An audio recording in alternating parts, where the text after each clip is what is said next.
So I got a question. When when you purchase something from a company that you spend a fair amount of money, even I mean like if you're paying for a drink at like Swig or something like that, and they don't make it right, what do? You take it back, say, hey, it's not made right, or you dump it out and you don't go back and make a stink. It's like, it was only $5. It was only $10. But what happens when you spend thousands and thousands of dollars for something that, maybe you extended yourself a little bit, just asking for a friend. And like, all right, let's just take this for an example. Say you buy a computer from Apple, which I have done far too many times. And right out of the gate, it doesn't work.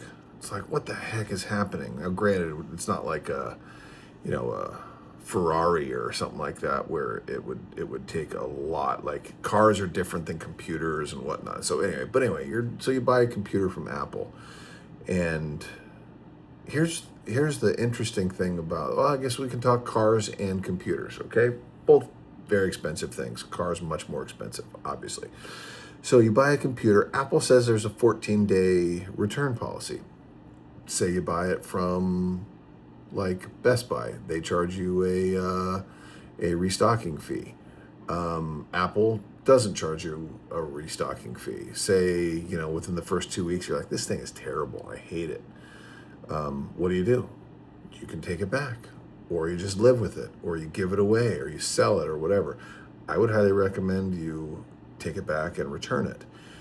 What about a car? Well, that's a big, huge problem with a car, because say you don't like a car, you can't just return it. There's no cooling off period. You can't take it back. You can't basically use it for 2 weeks, 14 days, and then say, nah, I don't like it.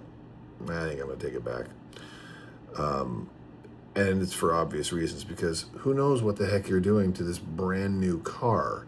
So it's kind of a dicey situation, I would say. And everything's different. But what do you do? What do you do when something doesn't meet your expectations? I like to think that I'm a pretty fair person. And if I say I drop a computer, I'm gonna be really mad at myself. I'm gonna look to see what my options are. Like say I buy a $2,000 computer, and I spill a drink on it, totally fried, totally done. What, like, and say your homeowner's insurance is a $2,000 deductible. You basically just flushed $2,000 down the toilet.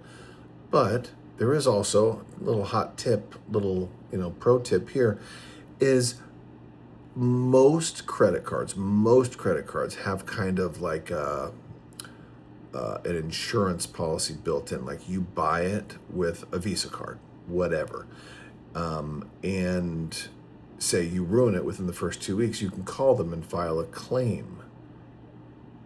I don't know how that is. I haven't done that in like forever, but no, actually I did do that. I can't remember what it was for, but I called up and said, I think somebody stole this, or it was destroyed or ruined or whatever. And they, you have to jump through the hoops. You have to jump through the paperwork and all that stuff. And then you can actually get your money back. So, but for the local businesses, this is where the tricky part comes in. Local business, I don't know how they can, like a Swig, for instance, they can just remake the drink for you, right? They're not really out that much money. It might cost them 10 cents to make a drink, and they're charging $4 or $5, $6, something like that. And so the local mom and pops, I think they have a much harder time these days, because if they're making a product, they have to stand behind that product, and hopefully they're making enough money to handle the issues that would arise. But that was my thought for 5-minute day.